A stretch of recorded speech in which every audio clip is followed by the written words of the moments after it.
Muslim ಪ್ರಿಯಕರನಿಂದ Hindu ಮಹಿಳೆಯ murder ಆಗಿದೆ. ಮಹಿಳೆ ರಂಜಿತಾಳನ್ನ ಕತ್ತು ಸೀಳಿ ಹತ್ಯೆಗೈದಿರೋದು ರಫೀಕ್ ಅನ್ನುವಂತಹ ಆಕೆಯ ಪ್ರಿಯಕರ. ಉತ್ತರ ಕನ್ನಡ ಜಿಲ್ಲೆ ಯಲ್ಲಾಪುರದಲ್ಲಿ ಭೀಕರ ಭೀಭತ್ಸ ಕೃತ್ಯ ನಡೆದಿರೋದು. ಮಹಿಳೆ ರಂಜಿತಾಳನ್ನ ಕತ್ತು ಸೀಳಿ ಹತ್ಯೆಗೈದಿದ್ದಾನೆ ರಫೀಕ್ ಅನ್ನುವಂತಹ ವ್ಯಕ್ತಿ. ಮುಸ್ಲಿಂ ವ್ಯಕ್ತಿಯಿಂದ ಹಿಂದೂ ಮಹಿಳೆಯ ಹತ್ಯೆ ಆಗಿದೆ. ಆಕೆಯ ಪ್ರಿಯಕರನಂತ ಈ ಘಟನೆಯನ್ನ ಖಂಡಿಸಿ ಹಿಂದೂ ಸಂಘಟನೆಗಳ ಪ್ರತಿಭಟನೆ ಆಗ್ತಾ ಇದೆ. ಯಲ್ಲಾಪುರ ಠಾಣೆಗೆ ಮುತ್ತಿಗೆ ಹಾಕೋದಕ್ಕೆ ಯತ್ನ ಕೂಡ ನಡೆದಿದೆ.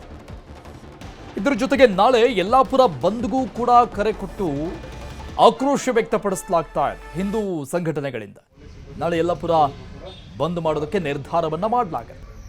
ಸ್ಥಳದಲ್ಲಿ ಬಿಗುವಿನ ವಾತಾವರಣ ಇದೆ. SP ದೌಡಾಯಿಸಿದ್ದಾರೆ. ನಾಳೆ ಯಲ್ಲಾಪುರ ಬಂದ್ಗೆ ನಿರ್ಧಾರವನ್ನು ತೆಗೆದುಕೊಂಡಿರುವುದು ಹಿಂದೂಪರ ಸಂಘಟನೆಯಿಂದ ಎಲ್ಲ ಸಿದ್ಧತೆಗಳು ಕೂಡ ಆಗ್ತಾ ಇದೆ. ಅಕ್ರಮ ಸಂಬಂಧದ ಹಿನ್ನೆಲೆಯಲ್ಲಿ ಕೊಲೆಯಾಗಿರುವುದು ಹಿಂದೂ ಮಹಿಳೆ ರಂಜಿತ್.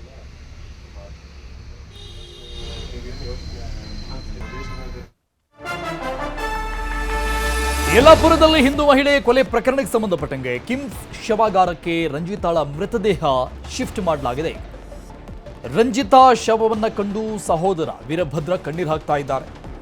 ಸಹೋದರಿಯ ಸ್ಥಿತಿಯನ್ನ ನೋಡಿ, ಆಕೆ ಶವವನ್ನ ನೋಡಿ, ನನ್ನ ಕೈಯಲ್ಲಿಗೆ ತಂಗಿ ಜೀವ ಬಿಟ್ಟಿದ್ದಾಳೆ, ಜಾನುವಾರು ರೀತಿಯಲ್ಲಿ ಕತ್ತು ಕೊಯ್ದಿದ್ದಾನೆ ಅಂತ ಆಕ್ರೋಶವನ್ನು ವ್ಯಕ್ತಪಡಿಸ್ತಾ ಇದ್ದಾರೆ. ಆರೋಪಿಗೆ ಕಠಿಣ ಶಿಕ್ಷೆ ಆಗಬೇಕು ಅಂತ ಆಗ್ರಹಿಸ್ತಾ ಇದ್ದಾರೆ. ಆಕೆಯ ಸಹೋದರ ವೀರಭದ್ರ ಆರೋಪಿಗೆ ಕಠಿಣ ಶಿಕ್ಷೆ ಆಗಬೇಕು ಅಂತ ಆಗ್ರಹ ಕುಟುಂಬಸ್ಥರಿಂದ. ಹಣಕಾಸಿನ ವಿಚಾರದ ಹಿನ್ನೆಲೆಯಲ್ಲಿ ಆರೋಪಿ ರಫೀಕ್ ಮತ್ತು ರಂಜಿತಾಳ ಪರಿಚಯ ಶುರುವಾಗಿತ್ತು. ರಫೀಕ್ಗೆ ಲವರ್ ಕೈ ಕೊಟ್ಟಿದ್ರಿಂದ ನನ್ನ ತಂಗಿಗೆ ಗಂಟು ಬಿದ್ದಿದ್ದ, ಈಗ ಕೊಲೆ ಮಾಡಿದ್ದಾನೆ ಅಂತ ಕಣ್ಣೀರು ಹಾಕ್ತಾ ಇರೋದು ರಂಜಿತಾಳ ಸಹೋದರ, ಪೋಷಕರು, ಕುಟುಂಬಸ್ಥರು ಒಂದಿಷ್ಟು ಆರೋಪಗಳನ್ನು ಮಾಡ್ತಾ ಇದ್ದಾರೆ ಕೊಲೆ ಮಾಡಿದಂಥ ವ್ಯಕ್ತಿ ಮೇಲೆ.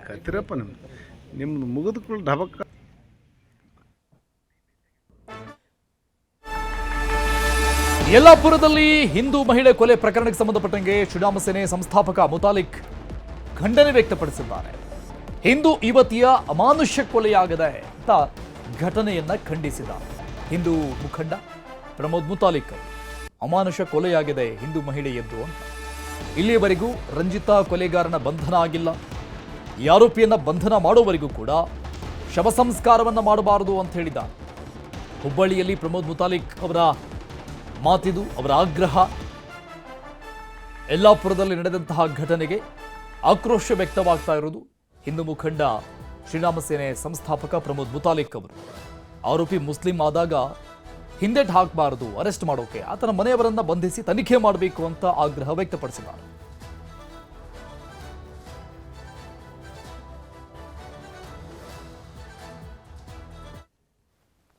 ಇವತ್ತು ಕಾರವಾರ ಜಿಲ್ಲೆ ಯಲ್ಲಾಪುರನಲ್ಲಿ ಒಂದು ಹಿಂದೂ ಹುಡುಗಿಯ ಅಮಾನುಷವಾಗಿ ಕೊಲೆ ಆಗಿದೆ. ರಫೀಕ್ ಅನ್ನುವಂಥ ಒಬ್ಬ ವ್ಯಕ್ತಿ ಕೊಲೆ ಮಾಡಿದ್ದಾನೆ. ಆ ಹೆಣ್ಮಗಳು ಮದುವೆ ಆಗಿದ್ದಳು, ಒಂದು ಮಗು ಇದೆ. ಈ ರೀತಿಯ ಅನೈತಿಕ ಸಂಬಂಧದ ಮೂಲಕ ಅವಳ ಕೊಲೆಯನ್ನ ಮಾಡಿದ್ದಾನೆ ಅನ್ನುವಂಥದ್ದು ಮಾಹಿತಿ ಬಂದಿದೆ. ಇನ್ನೂವರೆಗೆ ಆ ಕೊಲೆಗಾರರನ್ನ ಬಂಧನ ಮಾಡಿಲ್ಲ. ಆ ಕೊಲೆಗಾರನ ಮನೆಯಲ್ಲಿ ಇರುವಂತಹ ವ್ಯಕ್ತಿಗಳನ್ನ ಅವರನ್ನ ಬಂಧನ ಮಾಡಿ ಎನ್ಕ್ವೈರಿ ಮಾಡಿದರೆ ಗೊತ್ತಾಗತ್ತೆ. ಪೊಲೀಸ್ ಡಿಪಾರ್ಟ್ಮೆಂಟ್ ಮುಸ್ಲಿಂ ಅಂದ ತಕ್ಷಣನೇ ಹಿಂದೇಟ್ ಹಾಕುವಂತಹ ಪ್ರವೃತ್ತಿ, ಈ ಮಾನಸಿಕತೆ ಕಾಂಗ್ರೆಸ್ ಸರ್ಕಾರದಲ್ಲಿದ್ದಾಗ ಮಾಡಬಾರ್ದು. ನ್ಯಾಯ ಕಾನೂನು ಏನು ಹೇಳುತ್ತೆ ಅದನ್ನು ಪರಿಪಾಲನೆ ಮಾಡುವಂಥ ಪೊಲೀಸ್ ಡಿಪಾರ್ಟ್ಮೆಂಟ್ ಆಗಬೇಕು ಅಂತನ್ನುವಂಥದ್ದು ಹೇಳ್ತಾ ಇದ್ದೀನಿ. ಅಷ್ಟೇ ಅಲ್ಲ, ಇವತ್ತು ಆ ಬಾಡಿ ಹುಬ್ಬಳ್ಳಿಗೆ ಕಿಮ್ಸ್ ಆಸ್ಪತ್ರೆಗೆ ಪೋಸ್ಟ್ ಮಾರ್ಟಮ್ ತಗೊಂಡು ಹೋಗಿದ್ದಾರೆ ಅಂತನ್ನುವಂಥ ಸುದ್ದಿ ಬಂದಿದೆ. ನಾನು ಹೇಳೋದು, ಅವನ್ನ ಅರೆಸ್ಟ್ ಮಾಡುವವರೆಗೆ ಬಾಡಿಯನ್ನ ದಫನ ಮಾಡಬಾರದು, ಸಂಸ್ಕಾರ ಮಾಡಬಾರದು ಅಂತನ್ನುವಂಥದ್ದು ನಾನು ಹೇಳ್ತಾ ಇದ್ದೀನಿ.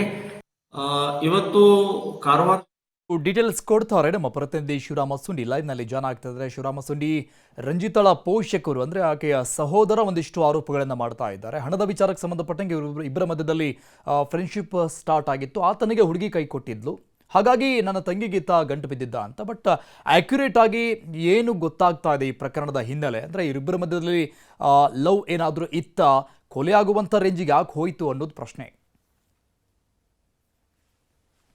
ಅರುಣ್, ಇಲ್ಲಿ ಮುಖ್ಯವಾಗಿ ಏನಂದರೆ ಅವರ ಹಣಕಾಸಿನ ವಿಚಾರದ ಹಿನ್ನೆಲೆಯಲ್ಲಿ ಇಬ್ಬರು ಪರಿಚಯ ಆಗಿದ್ರು ಸಹ ಇಬ್ಬರ ನಡುವೆನೂ ಸಂಬಂಧ ಇತ್ತು, ಅದರಲ್ಲೂ ಅನೈತಿಕ ಸಂಬಂಧ ಇತ್ತು. ಅದೇ ಇಬ್ಬರು ಮುಂದೆ ಮದುವೆ ಆಗ್ಬೇಕನ್ನೋ ವಿಚಾರದಲ್ಲಿ ಭಿನ್ನಾಭಿಪ್ರಾಯ ಉಂಟಾಗಿದ್ದರಿಂದಾಗಿ ಈ ಕೊಲೆ ನಡೆದಿದೆ ಅನ್ನೋ ಒಂದು ಮಾತು ಕೇಳಿಬಂದಿದೆ. ಹೀಗಾಗಿ ಅಂದರೆ ನಾನು ಬೇಕಾದ್ರೆ ಧರ್ಮಾಂತರ ಆಗ್ತೀನಿ, ನಾನು ಮದುವೆ ಆಗೋಣ ಅಂತ ಅನ್ನೋ ಒಂದು ಮಾತನ್ನು ರಫೀಕ್ ಹೇಳಿದ್ದ ಅನ್ನೋ ಒಂದು ಮಾತಿದೆ. ಆದರೆ ಮದುವೆಗೆ ಈಕೆ ರಂಜಿತಾ ನಿರಾಕರಣೆ ಮಾಡಿದ್ಲು. ಹಾಗಾಗಿನೇ ಆ ಒಂದು ಮದುವೆ ನಿರಾಕರಿಸಿದ್ರಿಂದಾಗಿ ಈ ಒಂದು ಕೊಲೆ ಮಾಡಿದ್ದ ಅನ್ನೋ ಒಂದು ಮಾತು ಕೇಳಿ ಬಂದಿದೆ. ಒಂದು ರೀತಿಯಲ್ಲಿ ಜಾನುವಾರಿಗೆ ಯಾವ ರೀತಿ ಕೊಯ್ದು ಹಾಕ್ತಾರೆ ಆ ರೀತಿ ಒಂದು ಕತ್ತು ಕೊಯ್ದು ಈ ಬರ್ಬರವಾಗಿ ಹತ್ಯೆಗೈದಿದ್ದಾರೆ. ಇದು ಒಂದು ಕುಟುಂಬಸ್ಥರಿಗೆ ಅರ್ಗಿಸ್ಕೊಳ್ಳೋಕ್ಕಾಗ್ತಾ ಇಲ್ಲ. ಮತ್ತು ಹಿಂದೂಪರ ಸಂಘಟನೆಗಳ ಮುಖಂಡರು ಸಹ ಆಕ್ರೋಶ ವ್ಯಕ್ತಪಡಿಸಿದ್ದಾರೆ. ಈಗೇನು ಶವವನ್ನು ಕಿಮ್ಸ್ ಶವಾಗಾರಕ್ಕೆ ಶಿಫ್ಟ್ ಮಾಡಲಾಗಿದೆ, ಅಲ್ಲೂ ಸಹ ಹಿಂದೂಪರ ಸಂಘಟನೆಗಳ ಕಾರ್ಯಕರ್ತರು ಬಂದು ಪ್ರತಿಭಟನೆ ಮಾಡಿದರು, ಘೋಷಣೆ ಕೂಗುವ ಮೂಲಕ ಆಕ್ರೋಶ ವ್ಯಕ್ತಪಡಿಸಿದರು. ಇದ್ರ ನಡುವೆನೇ ಪ್ರಮೋದ್ ಮುತಾಲಿಕ್ ಅವರು ಸಹ ಘಟನೆಯನ್ನು ಖಂಡಿಸಿದ್ದಾರೆ ಮತ್ತು ಆ ಆರೋಪಿನ ಬಂಧಿಸುವವರೆಗೂ ಸಹ ಶವ ಸಂಸ್ಕಾರ ಮಾಡಬಾರ್ದು ಅನ್ನೋ ಒಂದು ಆಗ್ರಹ ವ್ಯಕ್ತಪಡಿಸಿದ್ದಾರೆ. ಈ ನಡುವೆನೇ ಏನಂದರೆ ಯಲ್ಲಾಪುರದಲ್ಲಿ ಹಿಂದೂಪರ ಸಂಘಟನೆಗಳು ನಾಳೆ ಬಂದ್ಗೆ ಸಹ ಕರೆ ಕೊಟ್ಟಿದ್ದಾವೆ. ಈಗೇನು ಆರೋಪಿ ಸಹ ಇನ್ನೂ ಸರ್ ಆಡಾಗಲೇ ಈ ಒಂದು ಕೃತ್ಯ ನಡೆದಿದ್ರು ಸಹ ಆರೋಪಿನ ಬಂಧಿಸಲಿಕ್ಕಾಗಿಲ್ಲ. ಹಾಗಾಗಿ ಈ ಒಂದು ಕೃತ್ಯ ಖಂಡಿಸಿ ಮತ್ತು ಆರೋಪಿನ ಕೂಡಲೇ ಬಂಧಿಸಿ ಕಠಿಣ ಶಿಕ್ಷೆ ವಿಧಿಸಬೇಕಂತ ಆಗ್ರಹಿಸಿ ಹಿಂದೂಪರ ಸಂಘಟನೆಗಳು ಬಂದ್ಗೆ ಕರೆ ಕೊಟ್ಟಿದ್ದಾವೆ.